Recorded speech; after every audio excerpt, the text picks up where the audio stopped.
grew up in Alaska. My last job there was working in the oil fields. And so I had to leave and go take the trash out every day. And guess what? Guess what's out in the outdoors in the Arctic Circle? It's called polar bears. Right. And they eat anything that moves. Truly, you got to dodge them. Most people are not working in a place where you're going to be eaten, but we think we are. There's this fear.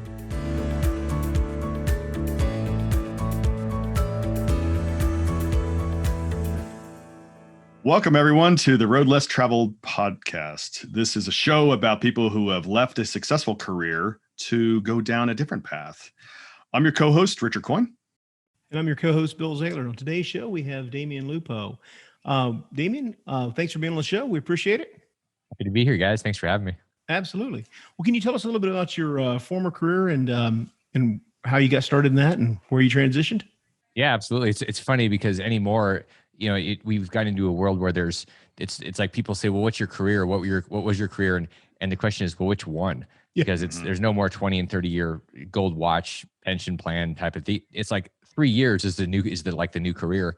So in the beginning, I had an insurance company and ended up selling it for, a few bucks. And it was a shorter type thing, but really the first major like real career where I made really like, 7 figures and everything was in the real estate space when I went and did that. And I basically built it up, just scratching my way through in the early 2000s and went from nothing, buying a house on a credit card to 150 houses and then developed stuff and built that whole thing. The problem is I thought everything went straight up, kind of like how people look at real estate and stocks and damn near everything right now. Everything goes up. Like there's no downside. I'm like, okay, that's not really reality because gravity does have a pull back. But I got killed in 2008 and went from 20 million to negative 5 million in 12 months.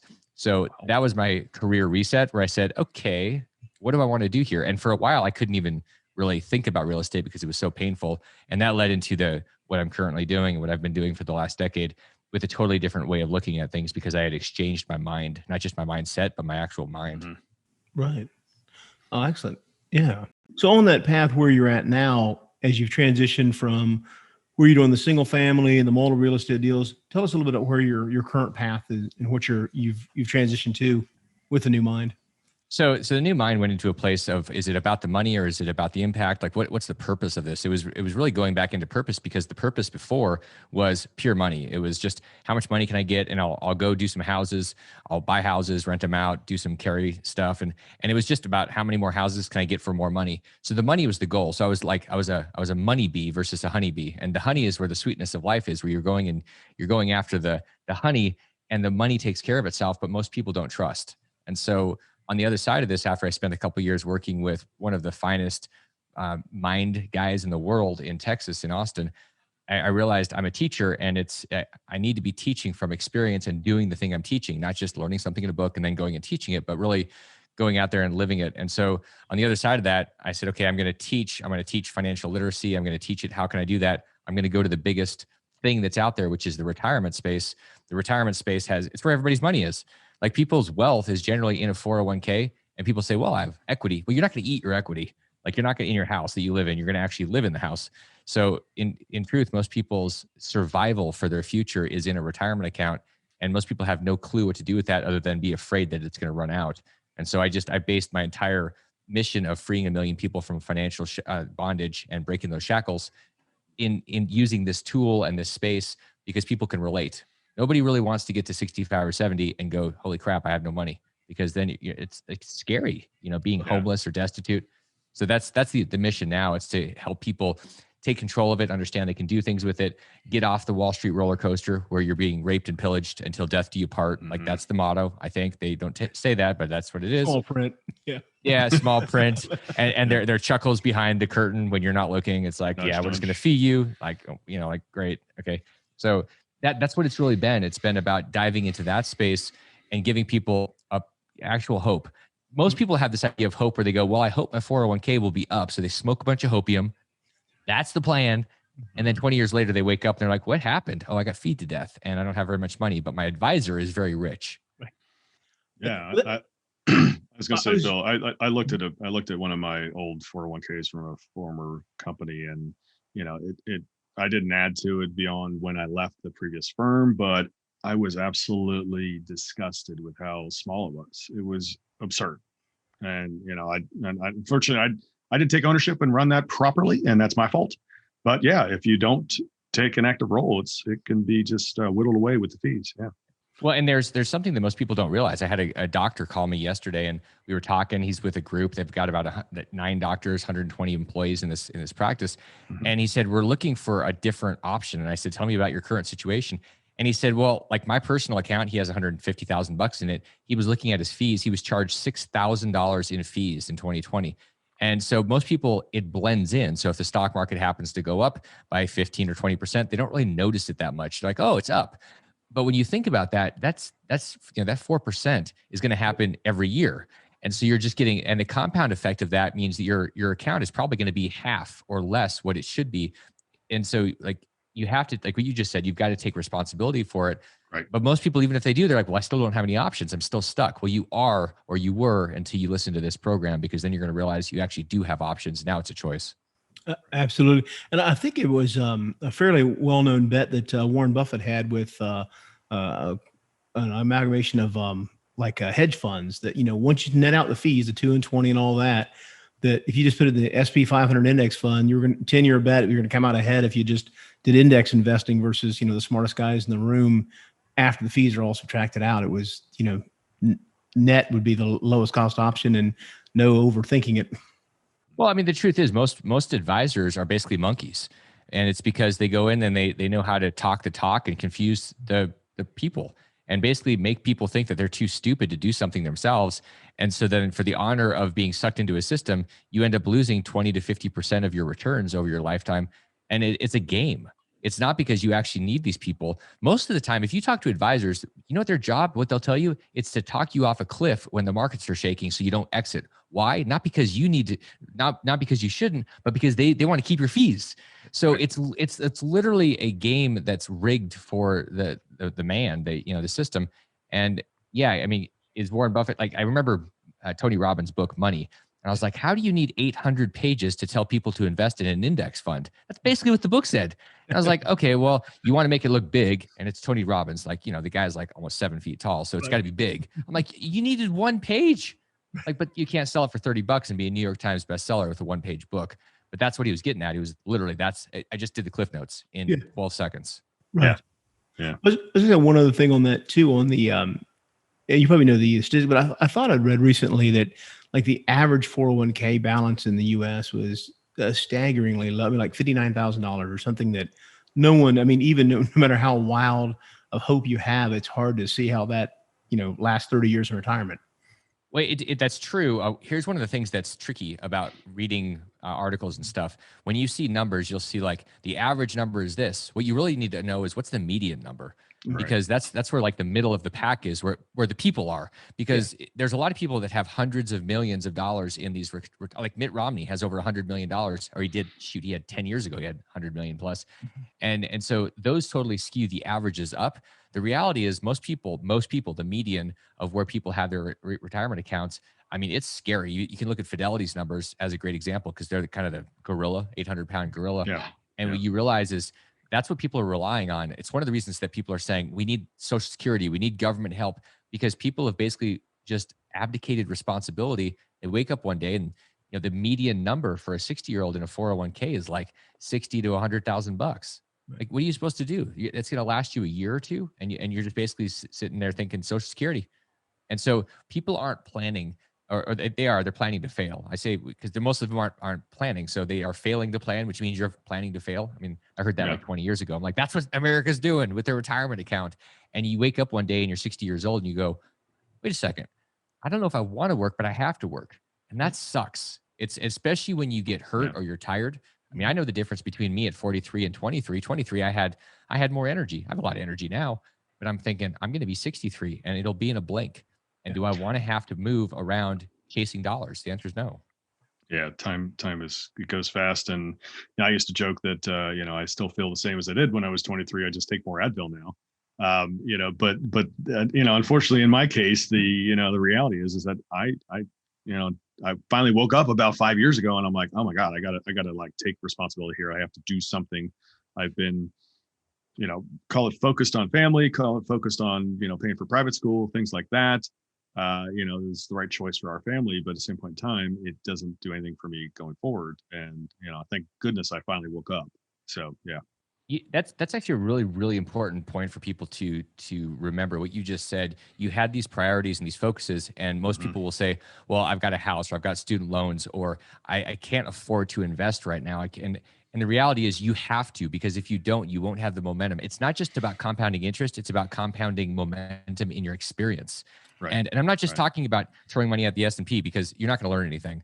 I'm talking about what you learned this year by going out and taking responsibility for your investing and your financial future compound. So next year, you're not just a little bit more smart. You end up doubling and doubling and doubling. And people say, well, I can't afford to do it. The reality is you'll create more wealth if you're doing that, because you'll start to feel what money is supposed to do, which is to grow. Absolutely. Yep. So, Damion, from your past careers in insurance and real estate, other than the horrible crash in 2008, was there something funny that you encountered along the way that kind of made you go, why am I doing this? I mean, the amount of funny stories when you go through a process of losing $25 million, it's pretty epic. Like the amount of stuff you do. And I mean, I remember one of my houses, which was crazy. I had this couple that moved in, and it was really funny because when you do real estate, oftentimes you end up having investors and partners. And so I was selling this house to this couple, and this guy actually, he and his wife starred in my first book, which is, if you want to see the worst looking book that's ever been printed, it's called Maverick Mistakes in Real Estate Investing. I designed the cover on PowerPoint. It has Comic Sans font, terrible. Every designer cringes. They're like, oh my God, who did that? It's like vomit on a book. And so he started this thing, and I called him Fat Bastard. And I'm not racist against fat people, except that guy. Like, he was just a complete tool. And he basically, I gave him the keys. He goes in, and it was funny because he defaulted like 5 minutes after he moved in. And at the conversation when he got the keys, he goes, well, we'd really like to invest with you. And I said, well, let's just see how you do in the house. Let's see if your payments are good. Right. Defaulted, got help, ended up where they defaulted again, ended up moving out. And so they had a baby. They were only in there for like 5 months. They had a baby while they were in there. And I go to the house, and I got the house back, went to court. In the middle of the night, before the locksmith comes over, they escaped. And so when I go in the house, I get in, it's dark, the power's off and everything. And I step on the floor, and it starts to move around. And I was like, it's like Indiana Jones. It's like snakes everywhere. Like, what am I getting into? And I look down, and I get a flashlight, and I'm stepping on 5 months worth of baby diapers in a house in June in Phoenix. So it's like 115 degrees in this place. And so I almost passed out from the smell. My feet are covered in baby poo. And I'm just like, why am I doing this? How much money could you pay me that it makes sense to step in baby poo in 115 degrees? The entire house, they saved up all the diapers. They didn't pay for trash. They took all the diapers for 5 months, covered the whole house. So I was scooping baby poo like a manure scooper. And you got to ask yourself, what am I doing this for? Like, isn't there a better path? Yeah. Oh my God. Yeah, we have a friend of ours who had a house where his tenant, resident, whatever you want to call him, was super qualified on paper, was an attorney, and chose to completely default on making payments as an attorney. And then they tried to, and when they went, this is before COVID, so when they went to eviction, he knew the rules of the game, how the courts work. So he played this card to delay another 3 months, and he played that card to delay another 2 months, and he played the third card. It was ridiculous. And our friend finally won, but what a headache, Well, there was a story I just heard in California where somebody got an opportunity to buy a house. There was a deal. So they scraped together everything. It was a cash deal, $500 and some odd $1,000, bought the house. And then the guy that was in the house, the seller, said, yeah, okay, got the money, not moving out. And because of the eviction moratoriums, he's still there a year later. And these people have no money and no house. And so I think this is really important for people. These are funny stories in retrospect because it didn't kill us mostly. But you need to be aware that our system is, you got to be really mindful about where you're investing. And if you're in a place that's anti-landlord because y'all are just a greedy bunch of pricks, you have to be mindful. Maybe you should go to Texas or Florida or anywhere other than California. Yeah. Yeah. We definitely noticed in our strategy. I mean, we definitely business friendly state is top of the list as far as, job growth, migration, all that. But business friendly atmosphere is nowhere in the Northeast, the West Coast. I mean, there's a lot of places that appreciation have done well over time, but it's not somewhere we want to spend our effort. Yeah, but even okay, fine. COVID's an unforeseen situation. We never could have ever in a million years, actually felt that or thought that this could really happen. But definitely are people taking advantage of the rent moratorium, and whether it's seemingly constitutional or not, that's a different conversation. But we have a particular guy who's still working, just chose not to pay. Well, and you hear the stories about it. One of my friends, and I really like her, she's a great person, but she did what everybody did that got offered a moratorium. Like, she's got a house that she's Airbnb-ing, she has for the last year, and Chase said, "Oh, you don't have to pay for a year," so she doesn't pay. And I go, okay, this is totally screwing up the dynamics of everything, because now she doesn't have to work, and now she's got her Airbnb that's paying her $15,000 a month net, and she's like, "This is great. Don't have to work. Got this free money." The banks, I'm like, but who's going to pay the bill? You're just so like that. That's the bigger problem. And so I think it is really important what you guys are saying. Be mindful of where you choose to invest. Not everywhere is equal, even if the appreciation is there. It doesn't really matter. Yeah, exactly. So. Yeah. Well, Damion, what was a deciding factor other than the diaper story, maybe, that got you to change paths on where you're going down to the new path you're on currently? The universe stepped on my neck and held me down with a very sharp boot. And sometimes you just have to acknowledge whatever it is. Like, one of the things I noticed is a lot of people act as if a thing is a certain way. They want it to be a certain way, so they act as if it's that way instead of acknowledging that it is what it is. And so part of my shift was to say, well, one, I'm a little scared of real estate because it hurt really bad. And two, is this the highest and best use of my life and my time? Because we only get this one thing, this life, this one shot. And there's lots of ways to do real estate at a higher level. I mean, you don't just have to, there's a lot of things you could do. Yeah. And sometimes you just have to acknowledge that maybe you're not the one necessarily in control, that there's bigger forces out there, and acknowledge what they are, even if you don't understand them. Like, I didn't fully understand 2008 when I was in the middle of it, but I also understood it was happening. And so I said, okay. And then when it wiped me out and I started over, there was that question. And the question really is, what is true? And this is the question that my coach therapist asked me for 2 years. We sat there every week. What is true? And we went deeper and deeper. And so a transition for anybody, it's the really good question is the question. I will say it's the basis for Reinvented Life, one of my other books. And that's the story of the reinvention. The question over and over is, what is true? Like, if you're frustrated, if you feel like you have friction or you're running into a wall, ask yourself, what is true about everything, including you? And then ask it again after you think you have the answer, and then do it for a year, see where you land. And you might actually land in your new career, your new life, if you ask that question enough. Right. Interesting. So as you were shifting over to your new mission, what you're doing now, were there some early obstacles you encountered along the way? Well, I think the early obstacles are the same obstacles for everybody. It's called, it doesn't happen. It's not happening fast enough. Like, we know we have this great thing. It doesn't matter what we're doing, whether it's, like dentistry or retirement stuff or real estate, it's like, it takes time. And so that was the obstacle. It took time. Things take longer. They cost more. So the first bit of doing what I'm doing ran out of money, and had to start scraping along and basically bootstrapping again. Had a pile that I was working with. And so that's common in everything. Everything takes more time and it takes more money. And we're overly optimistic in the short term, and we are way under in terms of the big vision shoot. We just don't give it enough time. So people quit, and then they get in the back of the next line. And that's, I look at what we're doing, and I've got this amazing team, and we've got a lot of momentum. And it's because I spent years by myself just sludging along, and people don't see that. Nobody sees that. I can feel it still. And it's a similar story, whether it's Mark Cuban or anybody else. That's the same story, like door to door, knocking, calling.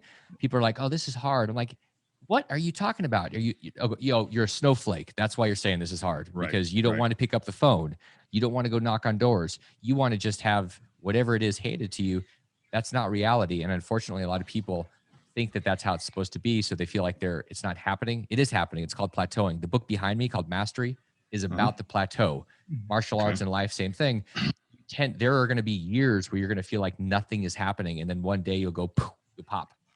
When you pop, it's like, oh, effortless. Like it's just, there's a flow and it seems so easy. Well, just remember that you plateaued and you were struggling along, making no progress. At least you didn't think you were.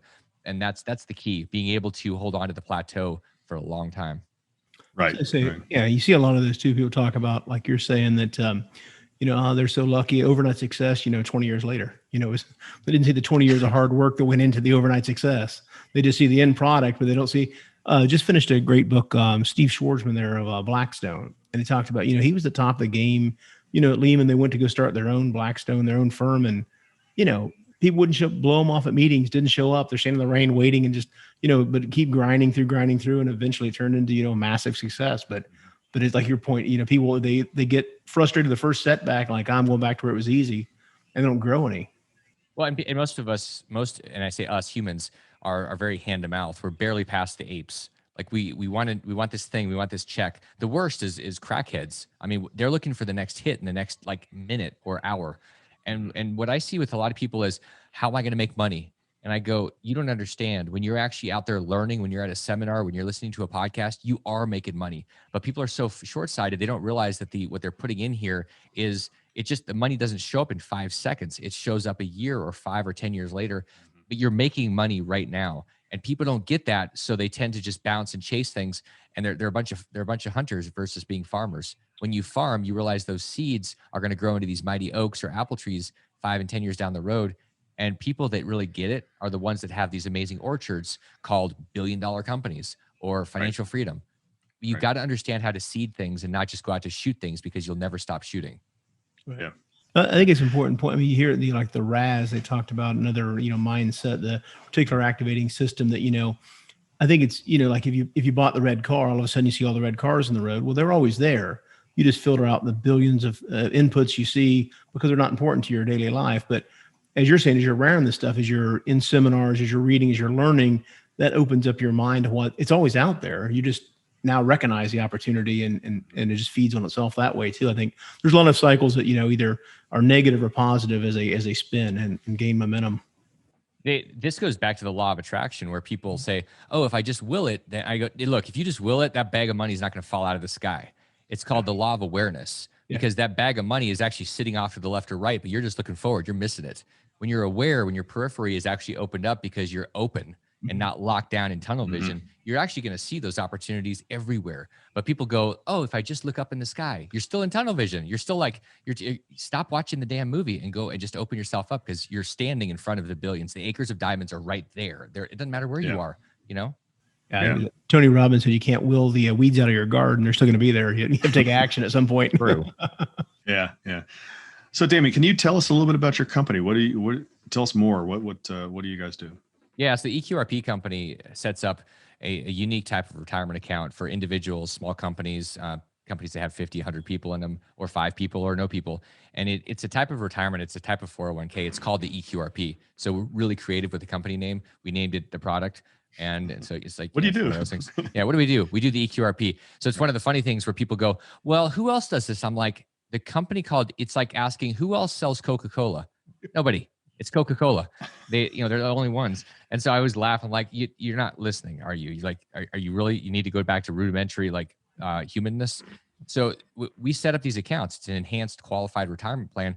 It allows people to take all their old retirement accounts or start from scratch and put new money in. Basically allows people to have retirement money in a tax shelter, because retirement accounts are just tax shelters. And you get to do what you want with them. You're not stuck in mutual funds. You can do mutual funds, but you can invest in real estate, cryptocurrency, physical gold and silver.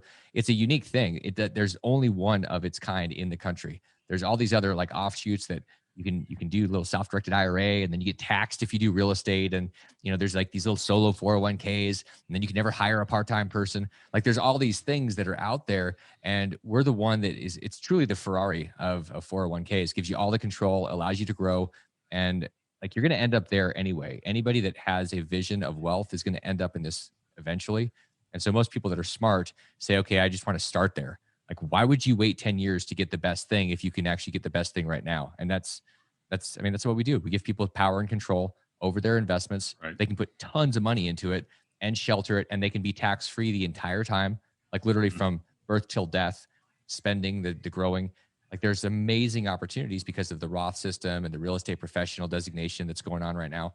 And most people have never heard of it, which I'm glad you guys are having me, because it is a mysterious thing. It's like a unicorn out there for people. Yeah, it's very powerful what you guys do. And again, just the ability to, as you said, put your money in different alternate, investment classes is fantastic. And, growth in a tax-free basis, that's what a 401k supposedly does. But again, it's great how you guys do it. Yeah. Even it's 100 times better. At least. I mean, the pitch with the system is a marketing pitch from Wall Street, and they're right. It creates a lot of wealth, just not for you, for them. Right. And so, the system is definitely geared. Whenever there's a big announcement and you see it in the Wall Street Journal, oh, look, we're going to have 401ks that are going to include more people. All that was lobbying by Wall Street to get more people stuck inside of something that they could fee them on. That's all it is. It doesn't help anybody. Yeah. Like it's truly a distraction and a red herring. So you have to really think about this stuff and take control, take responsibility for your retirement. Otherwise you're going to wake up and go, oh shit. Yeah. Yeah. So, I'll tease you. I think I know the answer, but we talk that a lot of people who have the W-2 jobs, who are investing in their company directed, controlled 401k, they have three choices: mutual fund A, B, or C. Which one do you want? Do you like, red, yellow, or green? Pick one, kind of thing. But how does the option to do an in-service distribution perhaps, play with something you guys do? Is that an option for somebody? Yeah. So the in-service rollover that you're talking about, where you distribute out of a current plan, is where you're working there and you get to pull the money and push it into some other type of plan. It's a rollover, not taxed or anything. It happens. It's pretty rare.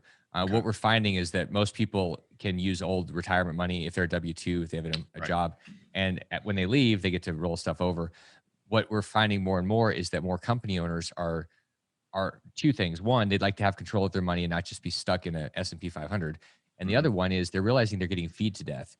So part of what we've just announced this last month was the Safe Harbor EQRP. And this is for these companies that like you might work at. And what it does, and you're going to be the superhero if you actually introduce this to the company owner, if you don't own the company, and it's going to save on average 10 times. So if somebody's paying $50,000 in fees, they're going to pay 10 times less fees with a Safe Harbor EQRP over their 401k. So it could literally go from 50,000 a year to 5,000.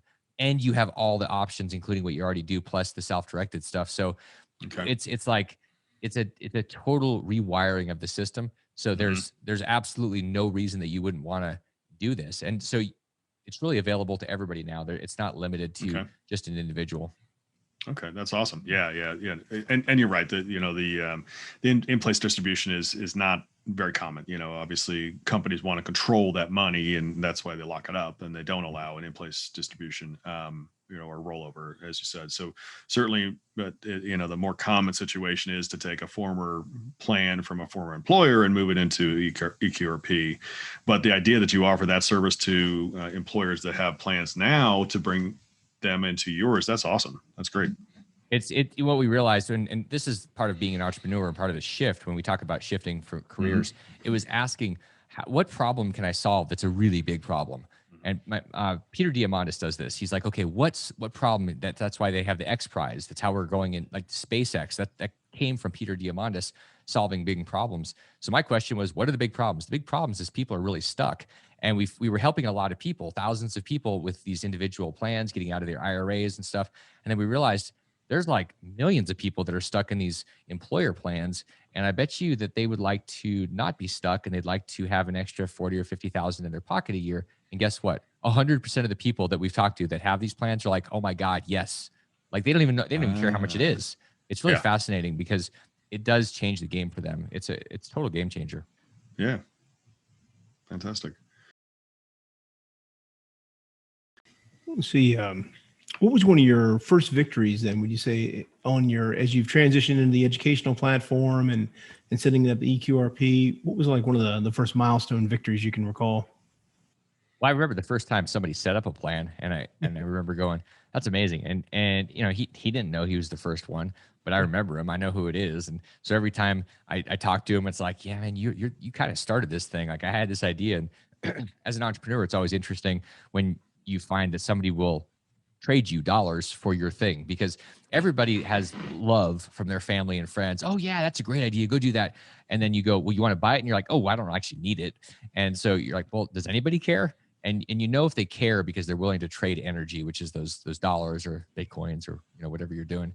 So, I mean, that's a pretty big win when somebody says yes, and it takes a lot of energy. It's like the momentum of the boulder. It takes a lot of energy to get that thing going. And so the win was that first yes. I think the other major win was my partner.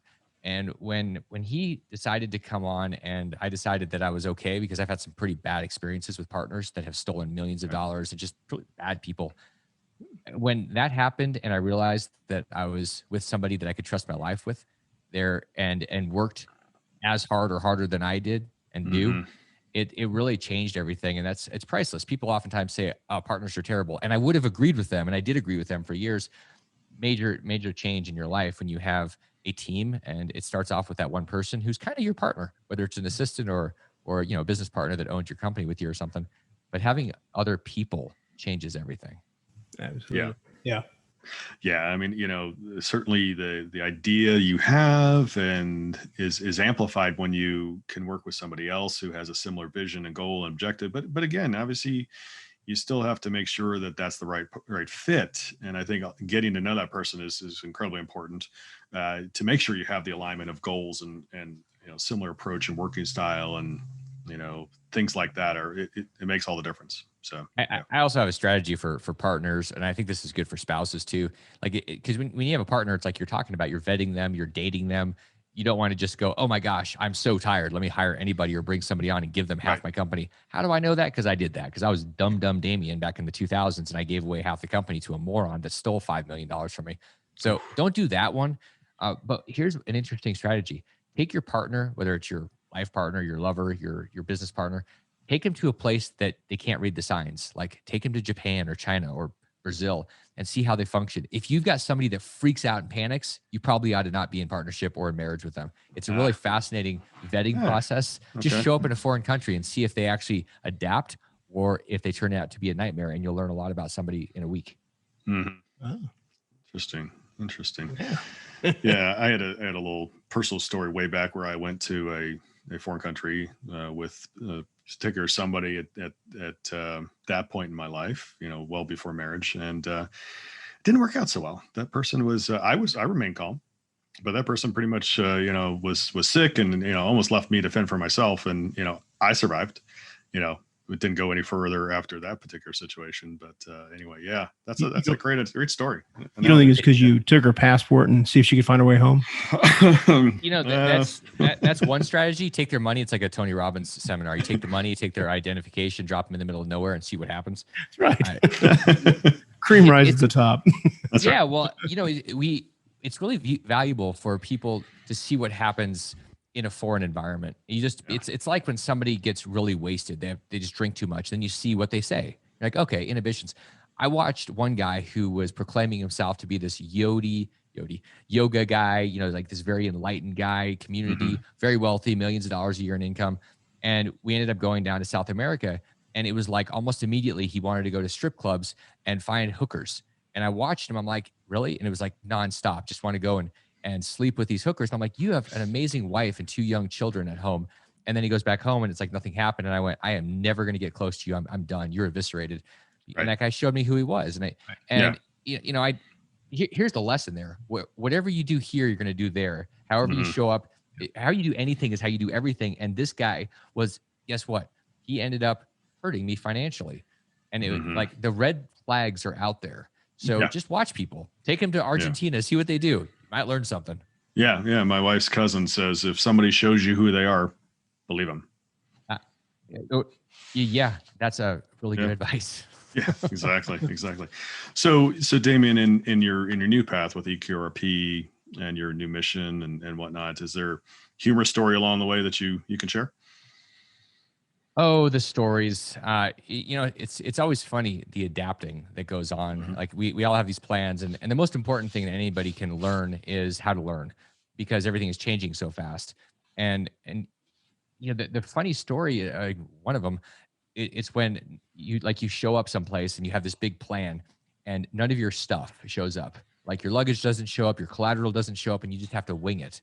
And it's like, I remember watching Justin Bieber, and I'm not like a Justin Bieber, like a believer, but I remember watching a concert. He goes up there, he gets on stage, starts the concert, vomits everywhere, and then continues singing like the show goes on. Yeah. And I was like, that's a pretty funny story. So adapting when stuff doesn't show up, it's pretty funny how creative you get when you just have to wing things. And for what you'll also notice is it's a good opportunity to see who rises on teams, like who goes, okay, we'll figure it out, no problem. Mm-hmm. Versus people that go, no idea. Like I had a guy that I was in Kuala Lumpur with this guy, and he literally, his plan, we were trying to move from Kuala Lumpur over to Cambodia. We were going to travel. He couldn't figure out how to get the English on the website, and it was his turn to pick the flights and do everything. And he goes, yeah, I can't figure it out. And he just closes his computer. And I'm laughing. I'm like, well, do you think the thing's going to get booked by itself? Like, we're not going to go anywhere unless we get tickets. And so I just laughed. And really nice guy. But I saw somebody that was willing to just quit. And I thought, wow, okay, that's a good representation for most of humanity, most society. They'll just quit. They'll lay down on the street and just die. And I'm going, good Lord. So, I mean, travel. I go back to the traveling thing, which I used to do quite a lot. And the stories pile on top of themselves whenever you're traveling around, or you end up going face to face with a live shrimp that's crawling at you. They cut off the tail and the head, and then they feed it to you 12 seconds later. That's a little creepy. When I did that in Japan, and it was sheer will. When it's funny what you end up doing because somebody around you with peer pressure does it, and you're like, I got to do it, even though I'm probably going to pass out here. But part of this is you have to realize that things are not going to kill you. Almost nothing. I grew up in Alaska. My last job there was working in the oil fields. And so I had to leave and go take the trash out every day. And guess what? Guess what's out in the outdoors in the Arctic Circle? It's called polar bears. Right. And they eat anything that moves, including Damion. If Damion looks down for more than 6 seconds, truly, you got to dodge him. Most people are not working in a place where you're going to be eaten by the environment, but we think we are. There's this fear. It's a big shift when you realize you're not going to be eaten, and then you start embracing the mistakes versus thinking that it's a life or death thing. Yeah, that's a great point. Absolutely. Well, Damion, where are you today on your journey? You've rolled out, like I said, you've set up the EQRP, you've got the education platform, the safe harbor for businesses now. Where are you along that journey? It's kind of like the journey with the starfish. You guys ever seen the picture where people have seen the thing where you're like, there's all these starfish and that's all the people and they're on the beach. And if they don't get back in the ocean, they're going to die. And the way I look at it is I will never get to all the people that are out there that need what I have to help them with, which is called financial shackles being broken. But every one of them, it matters. So the journey is the next starfish. It's the next person that I can help break those shackles. And that's why I do it. It's not, it's 1 million people as a target. It's every one of those matters. So am I going to stop at 1 million? No, because the million at first is going to be as happy as the first one. So it's important that we remember it's not just a number or target, that when you're doing things that matter for people, every one of those matters. And if you really embrace that, and if you go, well, it doesn't really matter, you're probably in the wrong business because it really should matter. Yeah, absolutely. So Damion, what's the future? Where's the road take you down the road? Years down the road, what does that look like?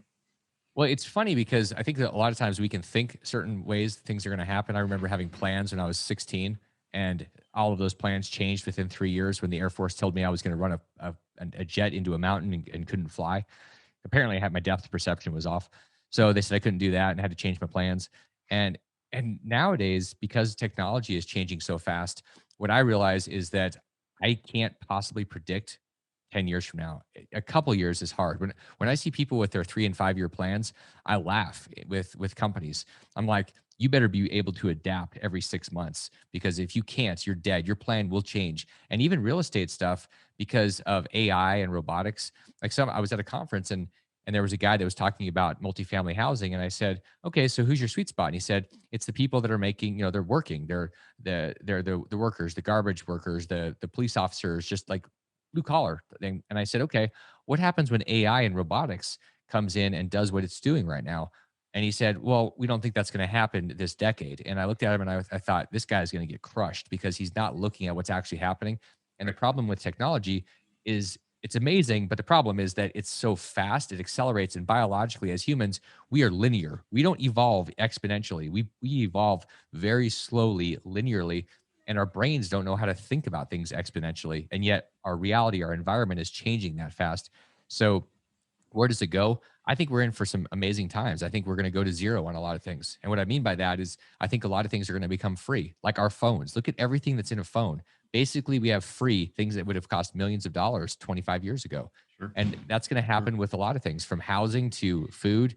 It's just technology is changing everything. And so in 20 years, I mean, I'd have to be Nostradamus to have an answer. Like, I have no idea. Yeah. It's exciting though.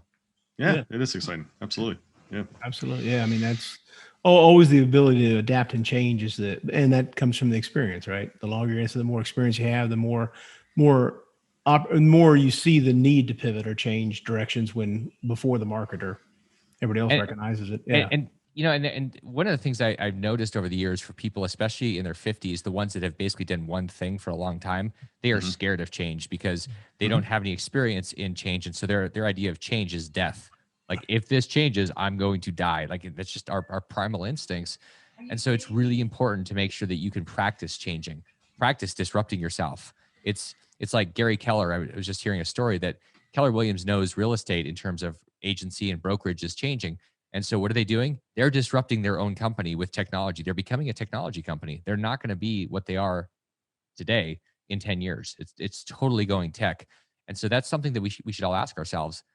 Could I be a tech company? Could I be doing something using completely different technology and different thinking? Or am I going to hold on to this thing and fight for it and try to have lobbyists? And that's what most people are going to do. And they're going to get run over. Right. Yeah. And I like I forget who said it now, but it was basically get comfortable being uncomfortable.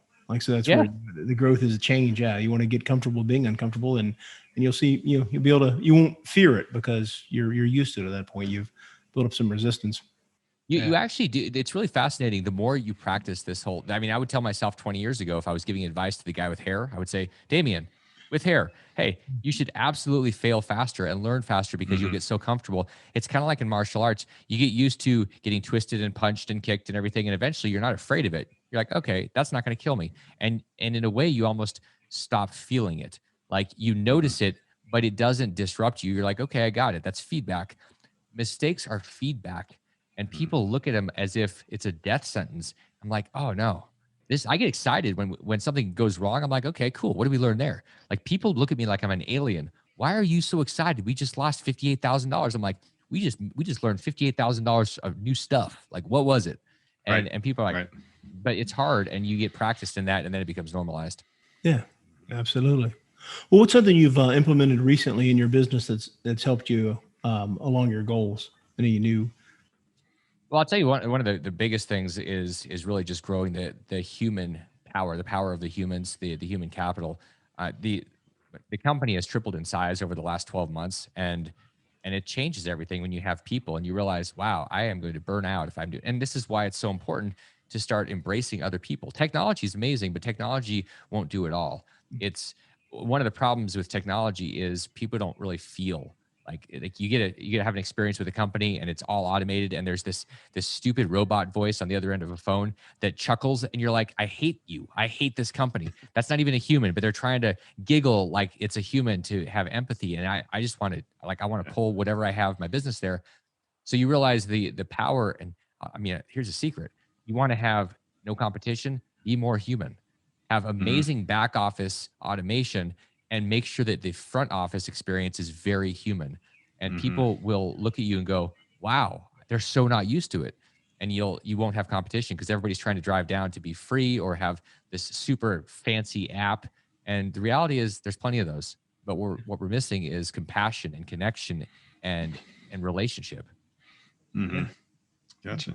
Nice. Yeah. So Damion, maybe what advice would you give somebody who's looking at changing paths? Maybe it's Damion with hair or somebody else, but what advice could you give them? So two things. One, make sure you always understand your numbers, whatever you're doing. Don't just go shooting from the hip. I don't care if you're going into business, doing investing. Like, I remember investing the first 2 years and I just didn't keep track. I was like, if I've got money in my checking account, I can go do more deals. And I had no idea what was going on. Very bad idea 100% of the time. The other one is I would always have a mentor that's attached to me that's grayer and balder, or one or the other. I mean, like, I guess if you're bald, you're probably not very gray. Anyways, so the point is that you want to have people that can see past where you're at because they've been through it. You want people that have emotional intelligence. I don't care if you have 14 PhDs. If you haven't been through things, you don't have emotional intelligence. That's where the instincts are in. Like when you look at something, I don't need to spend a week vetting a deal. I can look at a deal and vet it in about 5 minutes. Yeah. It's like, I know what I'm looking for, and I know how it feels to be looking at something that makes sense, whether there's the right team, the right mission, the right, the right capital stack, whatever. And so that's the advice. Make sure you've got somebody there, and then freaking listen to them. Like the problem people have is they have some success, worst teacher ever. Then you think, oh, I know everything. And then guess what? You lose $25 million. You're like, oh, I guess I didn't know everything. So I would just pay attention to people that have been through it. Sure. I mean, the advice about a mentor is fantastic. I mean, again, there's an expression, learn from your mistakes. Well, I'd rather learn from the mistakes of others. So take that person, the gray hair, the whatever, the silverback that's been down that path and is willing to spend some time with you in terms of that sharing knowledge and wisdom along the way. And you can really do great in that manner. So, teams are there. I see a lot of people that are trying to figure out what to do. And I go, you know what, go find a mastermind. And I love that, because you have a bunch of, even if everybody's brand new, they all have different vantage points and experiences. And you're just going to collide with those. And it's an accelerator, because you're going to make mistakes. You can leverage, and I love the leveraging, but you're not going to avoid all the mistakes. Just try to learn some new ones that you can share with people versus making the same ones that everybody else is making. And then you're like, oh, because nobody values that. It's like, good, you did what I did 20 years ago because you wouldn't listen to me. This is like every parent's nightmare. Why won't my kids listen to me? They have to. Well, everybody has to make some mistakes. It's part of the process. Yeah. But when you're around people, you can definitely hack your way into making them faster or making less of the same ones. Absolutely. Well, Damion, what's the best way for the listeners to be able to get a hold of you and learn more about what you do and some of the financial freedom advice and information you offer? Best thing to do is, you want to learn about what we're doing, and especially with the EQRP stuff, just text the word EQRP to the number 72,000, and it'll give you a Cliff Notes version of what we were talking about. You can, I think starting off, you don't even have to put in a full phone number. So like, I'm making it easier, and it's like really sad when people, it's like, okay, you only have to dial 5 numbers, 72,000, and put the word EQRP in. It'll give you direct access to us, to me, and allow you to learn. Because if you don't do anything, if you just listen and consume information, all you're going to be is a digital fatty. Like oh, great, I got more information. But what you want is you want to have the right nuggets and then do something with them, process them, build some muscle around it. The only way you do that is to take action. So, take action and get a little bit smarter, and then share it with people. That's great. Yeah. Well, and we'll link that in the show notes also for people, so they can find that later. Well, Damion, we would like to thank you for being on the show, The Road Less Traveled. We appreciate it, enjoyed the conversation, and wish you continued success. I appreciate Bill, Richard having me, and everybody listening, and it's been a lot of fun. You guys are awesome. Thank you. Absolutely. Yeah. We'd really like to thank our audience for listening. We really appreciate you being here. We also like to thank our sponsors, including Park Capital Partners. Please certainly feel free to reach out to Bill or myself. We'd love to have a conversation with you. And Damion, we really appreciate you being here. Remember, folks, the road less traveled may be calling you. We recommend that you listen and take action. Thanks for joining us.